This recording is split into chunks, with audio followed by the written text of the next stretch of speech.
Le 30 avril dernier, 6 personnes étaient jugées pour des faits de braconnage particulièrement dégueulasses. Des animaux traqués la nuit et percutés en 4x4. Pour l'adrénaline, pour les sensations. Et pourtant, ils ont été relaxés. On fait le point sur cette triste histoire.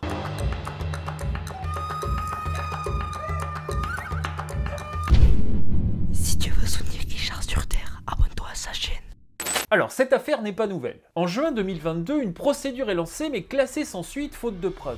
Plus d'un an plus tard, des coups de feu nocturnes et des rodéos en 4x4 sont portés à la connaissance de l'OFB, qui installe alors des caméras de surveillance sur la zone. En janvier 2024, un coup de feu nocturne est entendu près du domicile d'un des prévenus. Grâce aux caméras, on récupère les numéros d'immatriculation et on fout les téléphones sous surveillance. Et en février 2024, des perquisitions permettent la saisie d'environ 30 armes, des dispositifs de vision nocturne, des trophées, des véhicules. L'enquête se poursuit. Un an plus tard, le 25 février 2025, les 6 hommes sont interpellés. Alors pourquoi cette affaire est-elle si particulière? Alors déjà par la gravité des faits, il ne s'agit pas ici d'une affaire de braconnage ordinaire. On est face à 6 braconniers présumés qui auraient fait ça, je cite, pour ressentir des sensations fortes, en écrabouillant des animaux en bagnole. Jusque-là, on est sur des gens équilibrés, parce qu'on n'est pas sur une affaire de profit, vous voyez, une affaire de banditisme. On n'est pas non plus dans une banale dérive. On est face à des actes incompréhensibles qui convoquent une certaine forme de sadisme. C'est de la destruction aveugle à revers de toutes les valeurs de la chasse. Ah, c'est même, je pense, la trahison absolue de la chasse. Mais ce qui est aussi particulier dans cette affaire, c'est le profil des prévenus. 6 veneurs dont le maître d'équipage du rallye Vouzeron lui-même, l'un des plus vieux équipages de chasse à courre créé en Sologne en 1884. Vous imaginez la stupeur. Stupeur qui s'est très vite changée en colère. La société de vénerie a immédiatement réagi en excluant les prévenus à titre conservatoire et en se portant partie civile. Tout comme la Fédération des chasseurs du Cher et l'Association des chasseurs de grand gibier du Cher. À l'unisson, le monde de la chasse fait savoir son dégoût face à ces faits inqualifiables. Le 30 avril dernier, le procès s'ouvre à Châteauroux. Autant vous dire que tout le monde est là et tout le monde attend une condamnation exemplaire. Mais à 14h30 précise, tout bascule. Les avocats des accusés déposent des conclusions de nullité. Les pièges photographiques ont été posés sans autorisation préalable du procureur. La défense invoque l'article 8 de la Convention européenne des droits de l'homme. Et à 16h30, le tribunal déclare la nullité de l'ensemble de la procédure. Les 6 hommes sont relaxés. Et leurs armes et véhicules leur sont rendus. Non, la justice ne se prononcera pas sur le fond. Autant vous dire que la frustration est terrible pour tout le monde. À commencer par la société de vénerie qui dénonce, je cite, une décision qui laisse un goût amer. Et qui poursuit à propos du maître d'équipage du rallye Vouzeron, même en l'absence de condamnation, il semble impensable qu'il puisse occuper à nouveau ses fonctions. L'association des chasseurs de grand gibier du Cher a elle aussi réagi par la voix de son avocat. Il ne s'agit pas ici de chasse, mais de barbarie. Utiliser des véhicules pour écraser des animaux sauvages n'a aucun lien avec une pratique éthique. Être titulaire d'un permis de chasse ne suffit pas pour se dire chasseur. Il faut, par son comportement, en être digne. Voilà qui est clair. Dernier rebondissement en date dans cette affaire, le parquet a fait appel de la décision de relax général. Il y aura donc un nouveau procès. Et j'ai voulu en savoir plus. J'ai donc contacté maître Michael Grinenberger-Fass, l'avocat de l'association des chasseurs de grand gibier du Cher. Et je lui ai demandé en quoi cet appel pouvait remettre en question la décision de relax du tribunal. Et surtout, est-ce qu'on pourrait cette fois juger l'affaire sur le fond? Ce qu'il faut comprendre, c'est que quand on va devant la cour d'appel, le match est entièrement rejoué. Donc ce qui va concrètement se passer devant la cour d'appel de Bourges, c'est que le vice de procédure qui a été évoqué par la défense va, selon toute vraisemblance, être à nouveau évoqué. Et soit ce vice est à nouveau accueilli par la juridiction, il n'y aura pas de plaidoirie sur le fond parce que l'affaire s'arrêtera comme elle s'est arrêtée en première instance au stade des questions préliminaires de procédure, soit nous arrivons, nous parties civiles, à passer au-dessus de l'obstacle de ce vice de procédure, et dans ce cas-là, nous pourrons plaider sur le fond et bien sûr demander la condamnation des 6 prévenus. À suivre donc. Mais sur la raison pour laquelle une association de chasseurs décide de se porter partie civile. Pour l'association départementale des chasseurs de grand gibier du Cher, il était absolument fondamental de prendre la parole dans cette instance et de se constituer partie civile. Au demeurant, le tribunal judiciaire de Châteauroux a considéré que cette constitution de partie civile était tout à fait légitime puisque le tribunal a accepté cette constitution de partie civile. Ça, c'est un premier point extrêmement important. Le deuxième point, c'est la raison d'être de la présence de cette association dans cette procédure. En fait, c'est très simple. On ne peut pas présenter l'acte de braconnage et les braconniers de manière générale comme étant des chasseurs, comme les autres, qui ont tout simplement mal tourné. Le braconnage et la chasse, ça n'a tout simplement rien à voir.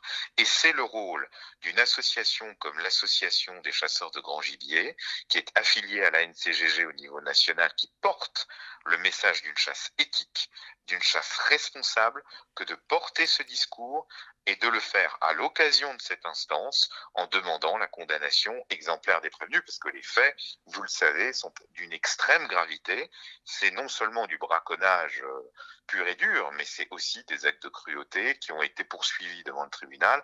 Ça, naturellement, ça ne peut pas laisser à faune des associations spécialisées comme ma cliente. Mais comment on fait pour que ça se reproduise pas, cet imbroglio judiciaire? Parce que là, on est tous frustrés, hein. Des dégueulasseries pareilles, ça devrait pas rester impuni. Oui, tout le monde est frustré et c'est une question qui est tout à fait légitime et on ne peut que très bien comprendre que les gens se la posent. Néanmoins, il faut essayer de prendre de la hauteur pour comprendre que la justice est obligée de tenir compte des dispositions du Code de procédure pénale. Lorsqu'il y a un vice de procédure, comme ça a été le cas en l'espèce, qui, selon la défense, touche directement au droit de la défense de pouvoir se défendre, de pouvoir présenter ses arguments, qui sont des droits absolument fondamentaux dans un procès, dans un pays démocratique comme le nôtre. Alors la conséquence qui est prévue par la loi, eh bien c'est la relaxe. Il faut prendre du recul, se rendre compte que là, malheureusement, on n'a pas pu faire autrement en première instance et se battre, coûte que coûte, pour faire en sorte que ce vice de procédure ne puisse pas être admis à nouveau par la Cour d'appel de Bourges. Ça ne va pas être évident, mais c'est le rôle des avocats de la partie civile de tenir jusqu'au bout ce combat. Et c'est ce que nous ferons. Bon bah a priori, c'est pas gagné. Mais ils vont au moins se battre et faire entendre la voix des chasseurs. Voilà, je pense qu'à ce stade, vous avez compris cette affaire et l'état des forces en présence. Et c'est là que se pointe One Voice avec ses gros sabots qu'on entend à des kilomètres. Partie civile dans cette affaire, aux côtés des associations de chasse, elle ose écrire ça. À l'image de leurs collègues qui maltraitent leurs chiens et commettent des infractions à répétition, ils se sentaient sans doute intouchables et au-dessus des lois. Vous voyez, jusque-là, on était entre adultes. Mais comment résister, en tant qu'enfumeur public, à la tentation de l'amalgame? À l'image de leurs collègues, les autres veneurs, qui maltraitent d'ailleurs leurs chiens, et qui commettent des infractions toute la journée. Tremblez, braves gens. Et c'est pas tout mon loulou, ça en remet une couche. Ces faits sont tristement révélateurs de l'état d'esprit des veneurs. On peut toujours compter sur One Voice pour s'afficher avec la putasserie qui la caractérise. Parce que nous, on est tous là, en colère, je crois que tout le monde a bien compris, on voudrait virer ces malades sur le champ, mais non, c'est tristement révélateur, les amis, de ce que nous sommes. Au fond, vous êtes quand même des pitres. Et franchement, ça pose la question de l'attitude à adopter face à ce genre de fait. Si on se tait, on est complice. Mais si on dénonce, alors, c'est stratégique. Mais dans tous les cas, on a tort. Un automobiliste qui gueule après un autre automobiliste parce qu'il est dangereux, ça c'est normal. Ça semble logique à tout le monde. Mais qu'un chasseur gueule sur un autre chasseur, ça, non, c'est pas possible. Ça abîme l'image du lobby, l'image de la confraternité solidaire, comme une sorte de secte des francs-maçons. On se réunit et puis on ourdit des plans. Ben oui, ce genre d'histoire, nous, ça nous plaît. On rêve tous de d'écrabouiller des animaux en 4x4. Mais on peut pas le dire, du coup, c'est vrai, on est emmerdé. Et quand il y en a un de nous qui se fait prendre, le con. Alors stratégiquement, vous avez compris, on est obligé de condamner, mais en vrai, on condamne pas. La devise de Chasse Éternelle et de cette chaîne YouTube, la voici. Un média impertinent qui défend une chasse moderne et éternelle, et qui déboîte quiconque voudrait l'abîmer. Dans tout le monde, il y a certes les assauts débiles et dogmatiques. Okay. Mais il y a aussi les braconniers qui s'essuient les pompes sur les valeurs que nous défendons tous les jours. C'est pourquoi, et c'est pas la première fois que je l'exprime ici, les chasseurs réclament une police de la chasse compétente, encadrée et respectée. Avec des effectifs. Non, parce que cette histoire, c'est quand même d'abord la faillite de l'État. Voilà, j'espère que vous en savez plus sur cette affaire, ce qui vous évitera de dire de la merde à la machine à café. Tata Rachel est en train d'écrire un courrier à One Voice, je suis un peu inquiet.